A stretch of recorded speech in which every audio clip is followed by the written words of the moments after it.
Hey, what's going on YouTube? So today we are comparing the Velotric Discover 1 step through and the high step version. Now I know what you're thinking, aren't they the same bike just with and without this top bar? That's what I thought too, but actually they are completely different. So let's go ahead and check out the details.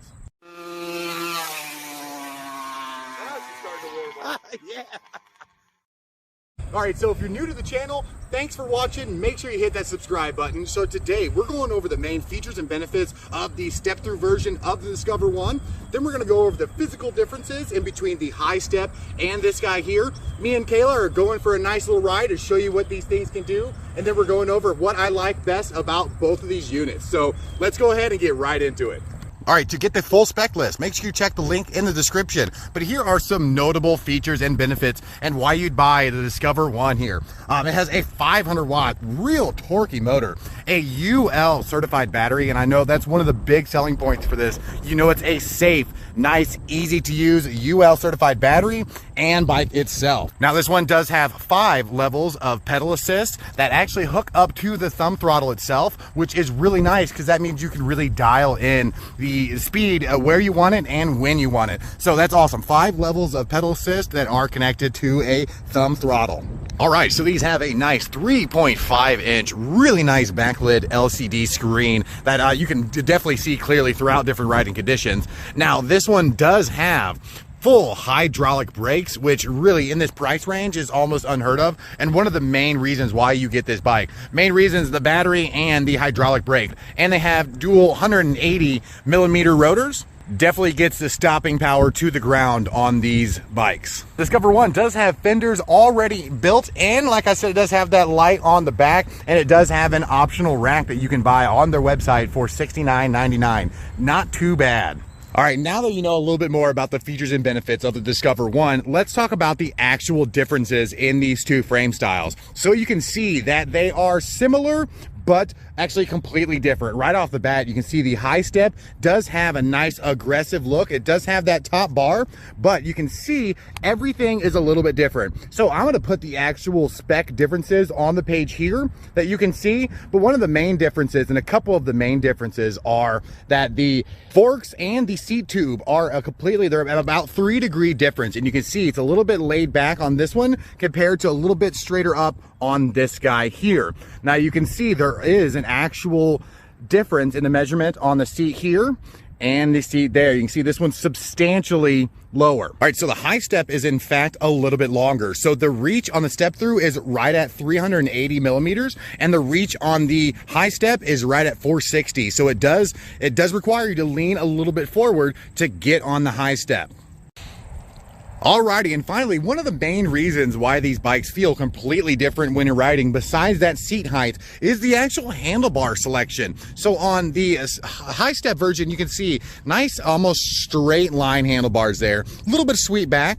Now on the step through, you can see these are almost cruiser style handlebars. So it really gets into the difference between commuter and cruiser. I want to say that the high step is kind of a commuter style with that nice straight, you know, ready to go, ready to pedal handlebar up front. And then the step through version has these nice swept back handlebars, which really makes a difference when you're riding because it kind of brings everything back to you so you're not leaning forward. So those are the physical differences. Besides the actual dimensions themselves, you can see that the forks are a little bit of a different angle, and you have completely different handlebars, which completely changes the ride. So if you guys are ready, me and my girl Kayla, we are taking these things for an actual real life test ride on the trail out here. So let's go ahead and get right into it.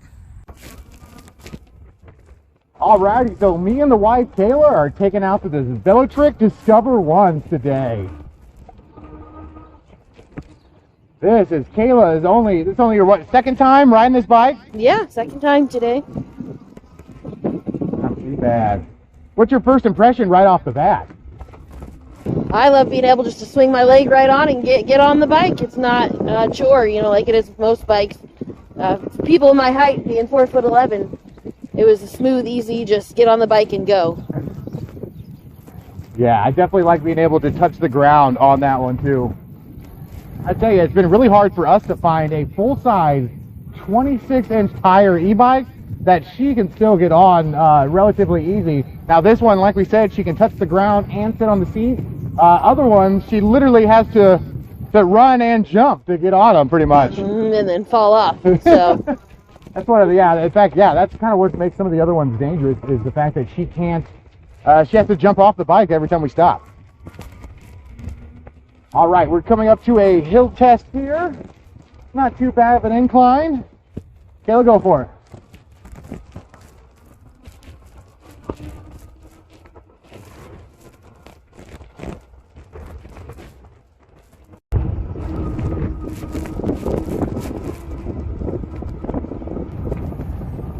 Not too bad. She's going right up that without even pedaling.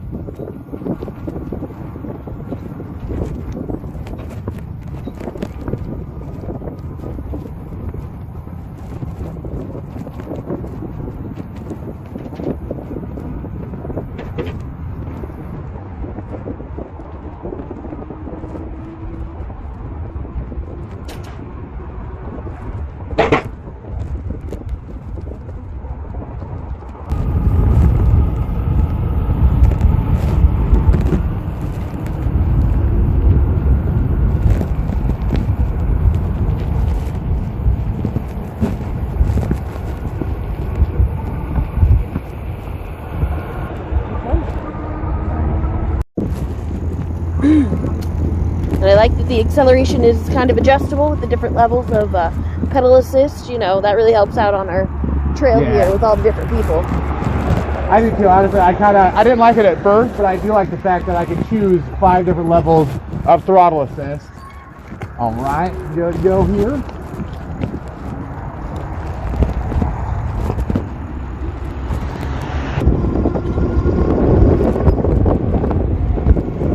Alright, so I don't know if you guys can tell the riding position in between these two bikes here. So you can see how her back is pretty much vertical and mine's leaned over a little bit.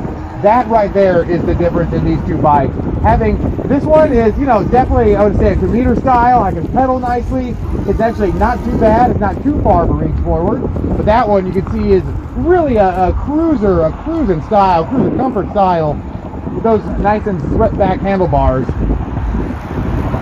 And I feel like it was built more for a woman, the way the handlebars are built, just because everything is closer together for a smaller frame person. I don't feel like I'm spread out like a linebacker. Yeah. You know, it's more comfortable.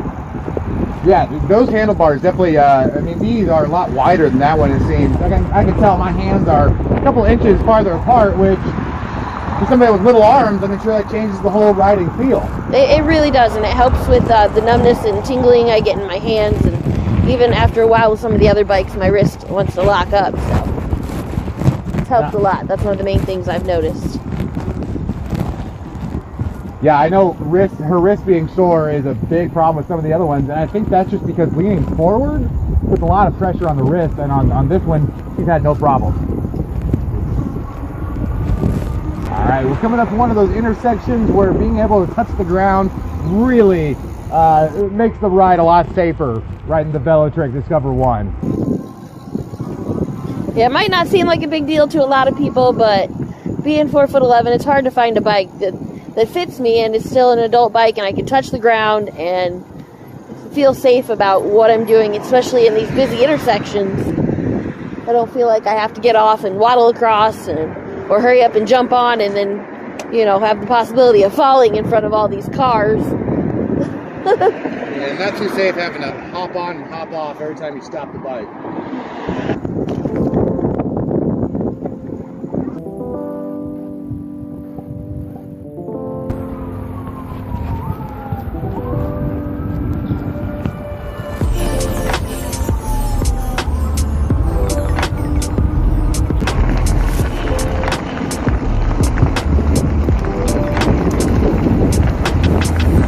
Have a seat.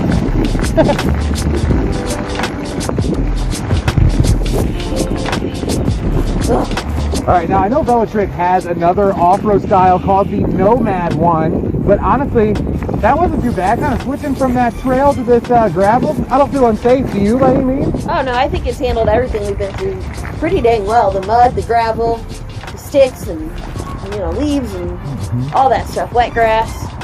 It's not been too bad of a bike.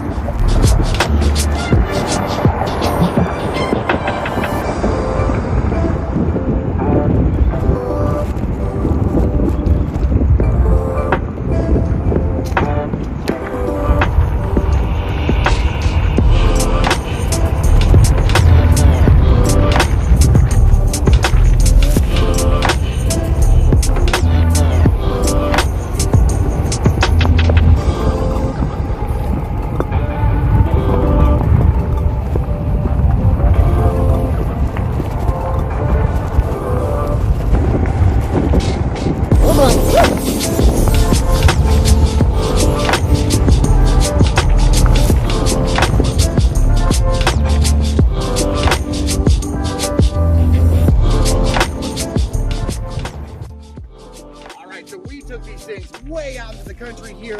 Kayla, what are your final thoughts on the Velotric Discover 1 from a rider's point of view? It's only about the second or third e-bike that I've really ridden, but I do love it. It's my favorite out of all of them just because of the safety alone. Just being able to put my feet on the ground and not having to run and jump and fall off. That's a huge one for me, and it doesn't look like a little kid's bike. You know, it's still the same size as your bike, same size wheels, just a lot easier for me to get onto and off of. It is nice, honestly. It's relieving for me having a bike that you don't have to worry about you falling off of every time we stop here. So definitely great thoughts. Definitely, you said it's your favorite out of the e-bikes you've tried so far? So far, definitely. Definitely. I know, definitely a premium feeling e-bike. So let's go ahead and go back to the shop. All right, so as you can see, we had an absolute blast out there on the Velotric Discover 1s. Now, I was gonna do a whole comparison on these of which one was better, but it's kind of hard to do because these are two totally different animals. This one has a nice, aggressive, forward feeling. This one has a nice cruiser, laid back feel on there. Now, as you can see, they are two totally different animals, and I will let you guys pick which one is more your style. I wanna say this one's kind of a male style here, and this one's more of a female, laid back style, and that is just because of the different handlebars. Make sure you go down, hit that subscribe button, hit that thumbs up, make sure you check all the links in the description, check out that coupon code, and I will see each and every one of you on the next one.